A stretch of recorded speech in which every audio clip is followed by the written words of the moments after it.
Hello, boys and girls. This is lesson 3, motions in the ocean. Some vocabulary to pay attention to in this chapter are current, deep ocean current, surface current, tide, and wave. Get ready. Have you ever put a message into a bottle? Did you hope that one day someone on the other side of the ocean might find it? Long ago, people stranded on islands sent messages in bottles to call for help. What are the chances of a bottle traveling across the ocean?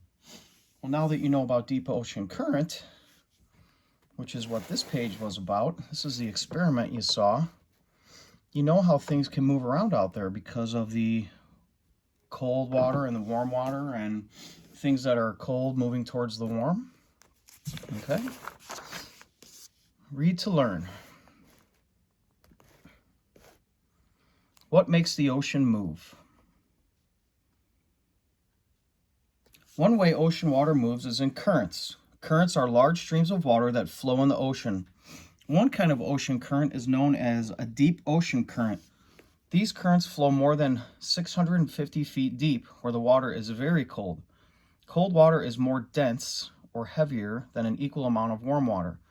This diagram shows how density causes deep ocean currents. Dense means heavy, so remember that cold water really, it sinks down and it gets pulled towards the warm areas. So deep ocean currents begin in polar regions where the water is very cold and salty. Dense cold water sinks below warm water. Less dense, warmer water gets pushed out of the way and rises. This causes a current.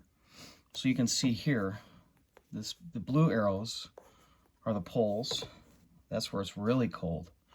And as that cold water, it gets drawn towards that warm water, and as it does that, that's what sort of gets the water moving like we did in that container. And this next page will show you a little bit more about that. So this page shows how that cold water is down here in the poles, or up here in the poles, and as it moves towards the equator, it's kind of what causes the circulation of it. So in a way, it's like the wind too. The wind acts kind of the same way. That cold wind gets pulled towards the warm wind. Also, there are something called wind and surface currents. Walk along the ocean and you will see currents moving water at the ocean's surface. When steady winds blow over the ocean, they move the water in currents called surface currents. Some surface currents move warm water from the equator. Other surface currents move cold water from areas near the poles. The diagram shows you that surface currents move in a circular pattern. In the northern hemisphere, they move clockwise. In the southern hemisphere, they move counterclockwise. The difference in direction is caused by Earth's rotation. It causes winds in the hemisphere to blow in different directions. Large land masses also cause surface currents to change direction. Surface currents that hit against a continent turn and move along the coast.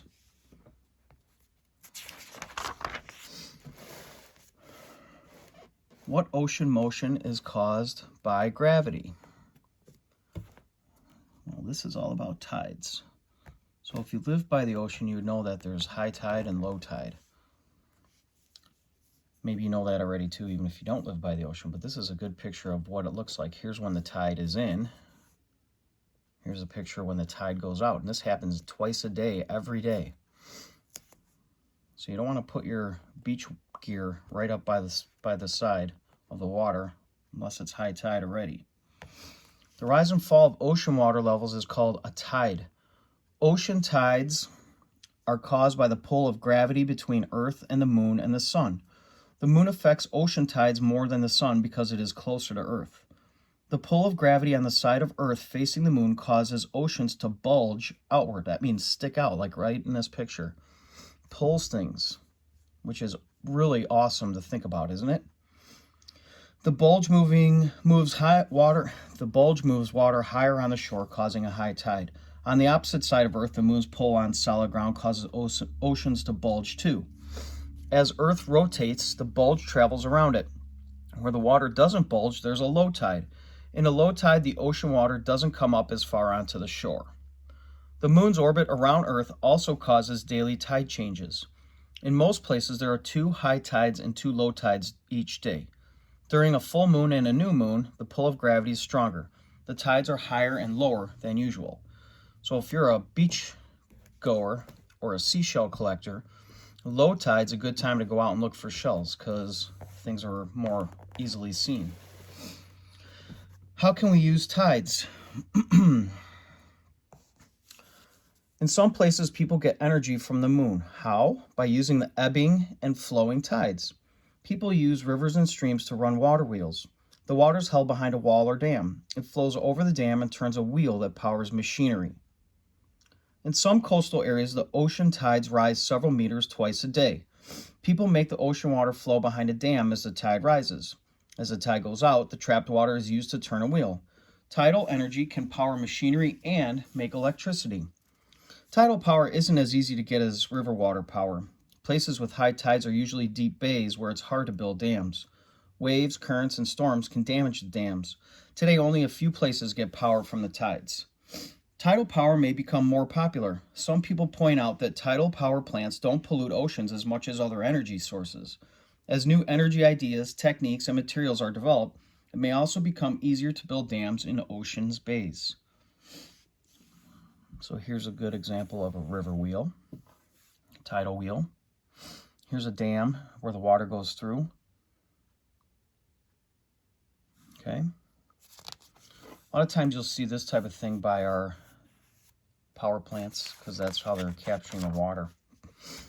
What is a wave?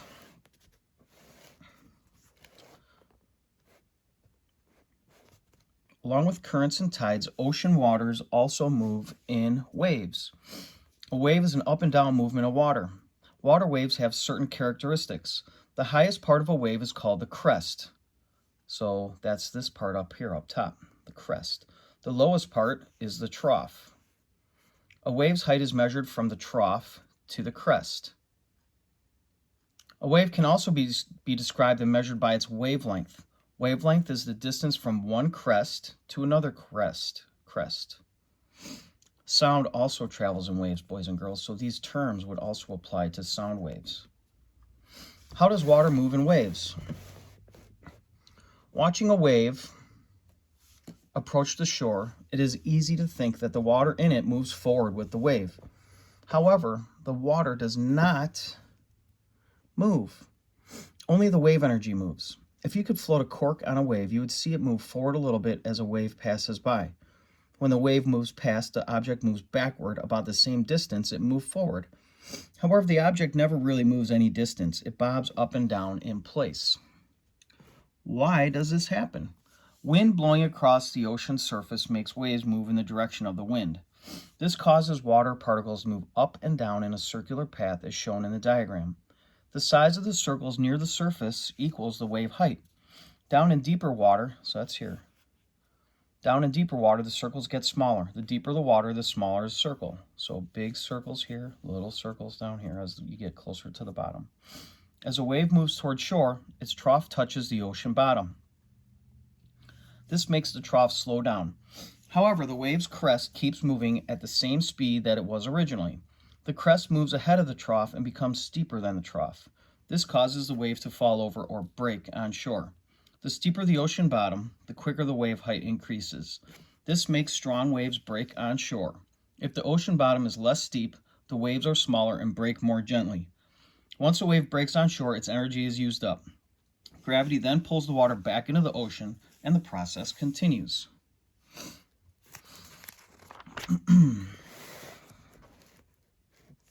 How do oceans change a coastline? This I'm sure you're familiar with, erosion. Powerful ocean waves are always changing coastlines.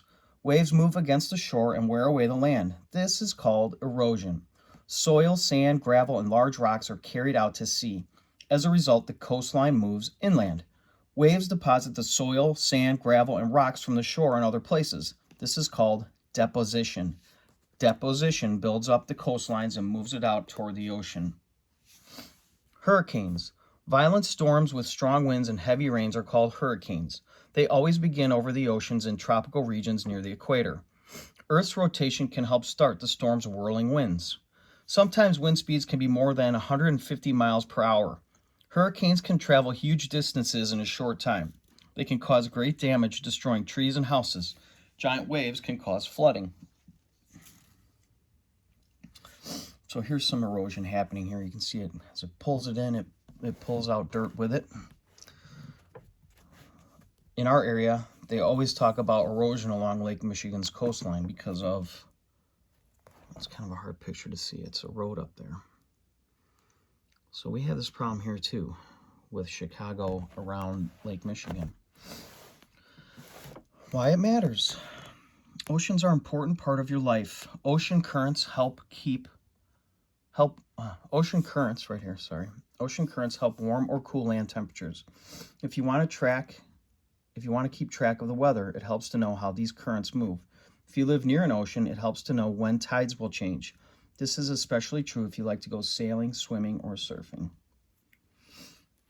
Okay. All right. Thank you for listening.